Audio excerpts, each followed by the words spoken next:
Ba't hindi nyo sinubukang ipabalikan yung nakakausap nyo o ipawarranty sa pinagbilhan? Nako sir, dito ko na po nalaman na gayaan. Kaya paano ko po na babalikan nun sa Cebu? Di ko rin naman po basta nakuha yung number nun. Ay, hindi ko lang paano papaliwanag sa inyo, no? May ano kasi to dalawa kasi to Sabihin na nating may good news at may bad news. Ako, grabe naman yung mga ganong klaseng tao. Kumita lang ng pera. Ano tayo? Di na nagba-vibrate na maayos, kaya, Ay, may client dito. May client. Sir, please lang. Yes, bossing. Sir, nagawa po kayo yung cellphone dito, sir. Apo, nag-ano pa ba kayo? Nagpa-book or walk-in lang? Okay lang, sir. Sir, ito kasing cellphone ko, hindi na po siya nagana. Ito yung nabili nung client na phone, no? Ang dami ng Chinese na letters at kulang-kulang na yung mga pyesa. Bang! iPhone 11, tama ba? Opo, sir. Bindi ko po yun sa, sa Cebu. Sabi, ano ba nangyari dito? Bakit biglang hindi gumagana? Nagpunta po ako ng Cebu nung sinulog nitong January. 15 po, napunta ako doon. Pagkatapos, sir, nawala yung cellphone ko. Ay! Yung nababalita sa news, parang napanood ko na isang araw yun Higit 100 nakaw na cellphone ang nadiskubre sa isang repair shop sa Cebu City. Karamihan sa mga ito nadekwat nung kasagsagan ng Sinulog Festival. Isa kayo doon sa mga nakakuha ng cellphone, di ba maraming nanakawan? Nakuha nyo rin yung cellphone nyo, which is ito yun. Hindi, sir. Ano po, sir? Bali, umuwi ako ng hotel noon. Tapos, makikimessage ako dun sa isang nandun din sa hotel dahil kailangan mag-message sa asawa ko. Tapos sabi niya sa akin, meron daw siyang kakilala na na nagbebenta ng cellphone. Sabi ko magkano? Sabi niya mura lang. Tapos, yan po yung niya sa akin. Basta nagbigay na lang ako ng pera nung sinabing 5,000 kasi kailangan ko na agad eh. Nagbayad kayo sa isang taga-hotel na Oo, hindi nyo kilala. Oo, sir. Kasi gusto nyo bumili ng cellphone. Opo, Ba't kasi hindi na lang kayo bumili sa mall or sa mga stalls dun sa malalapit? Ako sir, wala na po akong pera. Ang totoo nun sir, yung pagpunta ko po talaga ng Cebu, pinag-ipunan ko po yun. Dahil dream ko po talagang makapunta dun dahil sa sinulog. Tapos hindi ko naman po akalain na ganun pa yung magiging experience ko. Pasensya na kayo, no? Pero, napakamalas nyo naman, no? Kasi yung mga nabalitaan ko sa TV, nakuha naman nila yung cellphone nila. Ba't yung sa inyo hindi nyo nakuha? Di ba may police station din doon? Nakita ko yung may mga police station na nakuha na nila. Hindi ko na sir naisip yun kasi medyo magulo na yung isip ko kaya nagpunta na agad ako ng hotel noon. Dahil kailangan ko rin makapag-message sa pamilya ko nga dahil nga wala yung cellphone ko, baka hanapin ako. Pagkatapos ay, ito yung nangyari, biglang namatay, Oo, ganon. sir. Actually, sir, nagana po yan nung unang binigay sa akin. Tapos hanggang nung nasa aeroplano ako, parang mga ilang minutes lang, pinatay ko na rin yan dahil nga bawal digaw sa aeroplano na magbukas na ng Saglit. cellphone. Teka, check ko ha. May tester ako dito Test natin ha. Ay, wala namang halos na-detect saglit. Ito po ba sinubukan nyo na ipa-open sa iba? Hindi pa, sir. Ba't hindi nyo sinubukang ipabalikan yung nakakausap nyo o ipawarranty sa pinagbilhan? Nako, sir. Dito ko na po nalaman na gayaan. Kaya paano ko po na babalikan nun sa Cebu? Hindi ko rin naman po basta nakuha yung number nun. Kasi nagtiwala ako na bibigay nga sa akin agad yung cellphone. Binigay naman, sir, kaagad. Kaso ang problema nga lang neto, hindi ko naman alam na ganyan. Mga boss, alam nyo ba, no? Minsan hindi yung mga basag o yung mga literal na gasgas sa likod yung mga basehan ng mga pagbibili ng mga second-hand phones. Ang totoong delikado, yung mga cellphone na mukha namang fresh, pero ang daming kulang na functions. At eto karamihan sa mga buyer, hindi talaga to chinecheck. Totoo, sir, yung pinambayad ko dyan, yun po yung pangbayad ko sana sa bills namin ng kuryente na darating itong buwan na to Aray mo. Kaso kailangan ko ng cellphone, sir, dahil sa trabaho ko rin. Tapos ganyan pa ang nangyari sa akin, Diyos ko po naman. Ay, sir, ganito ha.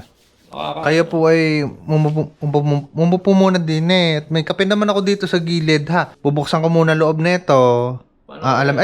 Inform ko lang sir rolling pala yung camera ko. Lagi, every time na nagre-repair ako, ayos lang. Naka-video po, sir. I-video ko na lang yung buong content para mapakita ko lang sa inyo kung anong naging issue ng phone. Papakita ko sa inyo yung record, okay? Sige, sir. Paano kaya yan, sir? Sige. Paano kaya yan, sir, pag ginawa? Tignan ko muna ano yung nagisira. Ha? Sige, sir. Sige, sir. Sige, Pasuyan ito lang po. sir. Siya, sir. Wala na rin pa ano, no? SIM tray? Paano nyo nagamit to? Walang SIM tray. Sir, hindi ko po napansin yan kasi medyo taranta na rin po ako noon kasi kailangan ko ng cellphone. Ano, sir, nag-connect po ako sa hotel. Sa wifi. Opo, nakikonnect po ako. Kasi kailangan ko po agad i-message yung ano ko asawa ko. Sige, sige.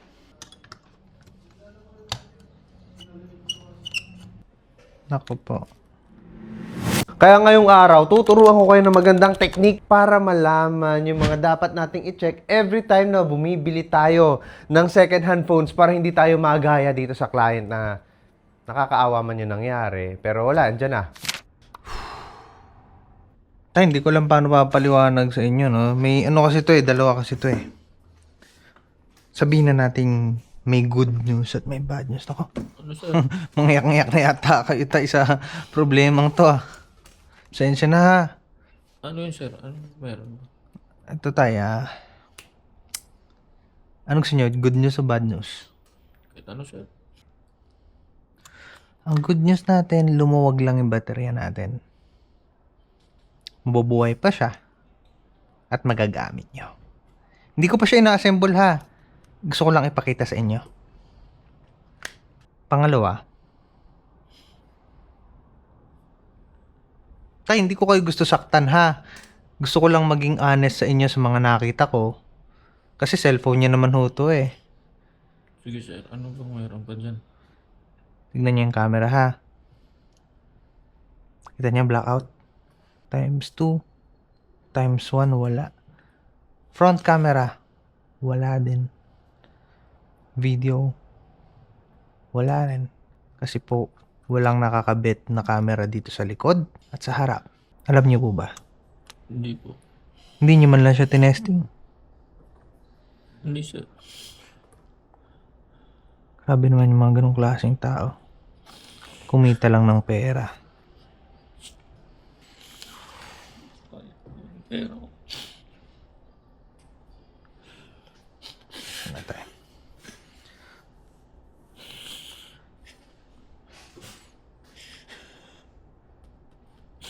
patay ako niya sa bahay. Hindi po alam na asawa niyo to. Hindi, sir, Sir, meron pa.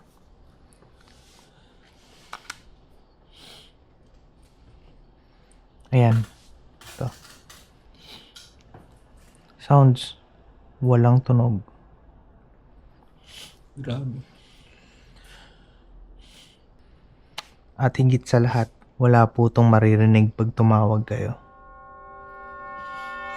Kasi ganito yan, may mga instances kaming cellphone na nakahawakan na okay yung camera sa harapan, nakikita mo literal yung mukha mo, pero yung camera sa likod, pag sinwitch mo, hindi gumagana. Meron din namang phone na pag inon mo yung wifi, yung toggle switch, nata-turn on nga siya, pero pag nakita mo yung mga list of names ng mga SSID, konti lang yung nadedetect. Ibig sabihin, mahina yung signal niya. Sa simpleng kadahilanan, sira pala yung wifi antenna. Meron namang cellphone na okay yung touchscreen, gumagana lahat. Pero hindi natin napapansin dahil naka-dark mode siya. Meron palang maliit na tuldok na tinatawag nating dead pixel.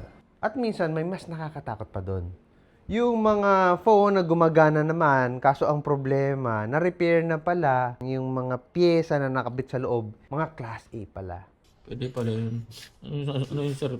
Pinagtatanggal nila yung ibang parts. Tinanggal yung mga parts. Kinahoy-kahoy. Tapos binenta sa inyo yung... Basta bumuhay lang. Ganito ang itsura niyan. Ayun, ito itsura ng speaker. Dapat meron siyang itim dito. Ganito ang itsura ng camera. Wala siya. Kaya kung bibili ka ng second-hand camera, tapos ang tinesting mo yung camera, tsaka battery lang. Para kang bumili ng segunda mano na kotse, pero ang tinesting mo, yung busina lang. Tingnan nyo, battery may in-check pa nga. Pati battery fake, Original naman. Yung nga lang talagang laspag na. Eto, may sasabihin ako sa'yo, Sa loob ng isang cellphone, may makikita kang mga ganyan. May mga itim na ganyan. Tapos may mga ganun na gold. Tapos meron ditong parang black. 100 sa ganun. Ang tawag dyan, mga sensors, May sensor na para sa tinatawag na light sensor, kung saan pag tinatapatan mo ng ilaw, bumababa at tumataas yung brightness. Meron din namang sensor sa mga tinatawag nating compass. Ayan. Every time na may problema yung sensor natin na yon, pag lumalabas ka, nag-waze ka gamit ng GPS, sumasablay, wala sa tamang direksyon. Meron din naman tayong tinatawag na proximity sensor kung saan pag tayo ay tumatawag, hindi nyo napapansin, di ba? Mag-call ka. Tapos pag ginanon mo, biglang nagbablock yung screen. Meron din tayong mic. Meron din tayong speaker. Meron din tayong vibrator. Gagawin ko na lang po to, iisa-isahin ko lagyan ng mga nawawalang pyesa at yung mga kulang na mga functions niya para gumana ulit sa normal. Ito lang naman po yung paraang kaya ko yung mag-repair ng mga sira at bumuo ng mga kulang. Okay na po ako dun. Gagawin ko na lang to, sir. Tapos, quits na tayo. Maraming salamat, sir. Ito na lang po yung... Pero sir, may pera naman ako dito. Baka... Wag na po kayo magbayad. Ito na lang, sir, yung hilingin ko sa'yo.